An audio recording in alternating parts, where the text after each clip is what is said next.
নামাজটা ছাড়েন না। যত পাপ করছেন করেন, আমি বলি নামাজ ছাড়েন না।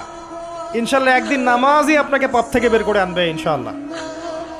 শয়তান আপনাকে হতাশ করতে চাইবে, শয়তান আপনাকে হতাশ করতে চাইবে যে তুই তো গার্লফ্রেন্ডের সাথে কথা বললি, রাতের বেলা পর্ন দেখলি, তুই তো ফ্রি মিক্সিংয়ে আছিস, তুই মাদকদ্রব্য খাচ্ছিস, তুই কাজে ফাঁকি মারিস, তুই ট্যাক্স আদায় করিস নাই, দুর্নীতি করছিস, তুই আবার নামাজ পড়বি কেন? শয়তান আপনাকে এগুলো বোঝাবে কিন্তু যে নামাজ তো আমার শোভা পায় না, আমি তো অনেক পাপী মানুষ।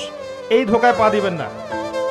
আপনি নামাজ কন্টিনিউ করতে থাকেন, ইনশাল্লাহ আল্লাহ পাক আপনাকে পাপ থেকে বের করে আনবেন ইনশাল্লাহ।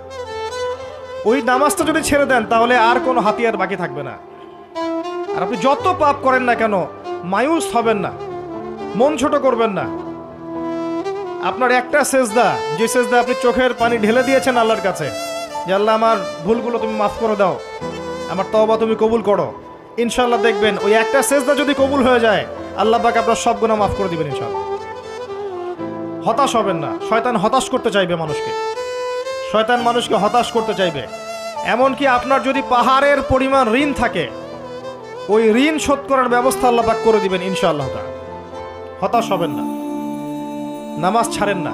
আর আমি একটা কথা বারবার বলেছি, আবারও বলছি যে চলমান যে 3G 4G নামাজগুলো চলছে এগুলো থেকে নিজেকে দূরে রাখুন।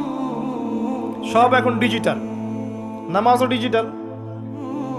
দেখা যায় যে 5 মিনিটের মধ্যে 4 রাকাত নামাজ শেষ মাশাআল্লাহ।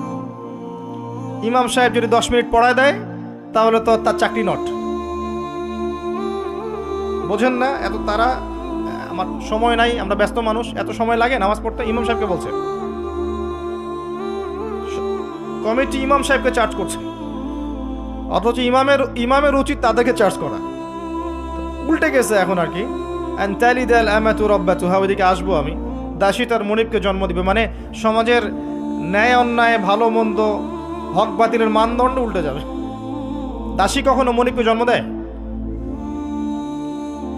মানদণ্ড উল্টে যাবে। আসেন রিল্যাক্সে নামাজ পড়বেন ইনশাআল্লাহ। আল্লাহ পাক তৌফিক দান করুন। নামাজের মধ্যে যা পড়ছেন এটাকে বোঝার চেষ্টা করতে হবে অর্থটা, তখন দেখবেন নামাজে মনোযোগ বাড়বে ইনশাআল্লাহ। তার আগে অজুটাকে ভালো করে করবেন, তাড়াহুড়া করে অজু করবেন, রিল্যাক্সে অজু করেন, অজুর অঙ্গগুলোকে সুন্দর করে ধন। অজু পরিষ্কার হয় না, এই জন্য নামাজে মনোযোগ থাকে না। আর একটা বদ অভ্যাস আমারও আছে, আপনাদের সবারও আছে আমি জানি। অজুতে আমরা যে পরিমাণ পানি খরচ করি, এই পরিমাণ পানি দিয়ে নবী সাল্লাল্লাহু আলাইহি ওয়াসাল্লাম গোসল করতেন। হ্যাঁ, আর আপনার মাথায় যত চুল আছে তার চেয়ে বেশি চুল ছিল নবী সাল্লাল্লাহু আলাইহি ওয়াসাল্লামের মাথায়। আপনার 2-3 জনের মাথায় যত চুল আছে তার চেয়ে বেশি চুল ছিল নবী সাল্লাল্লাহু আলাইহি ওয়াসাল্লামের মাথায়। তারপরেও তিনি অল্প পানি দিয়ে গোসল করে ফেলতেন। আর আমাদের দেখবেন যার ইমানের জোর যত বেশি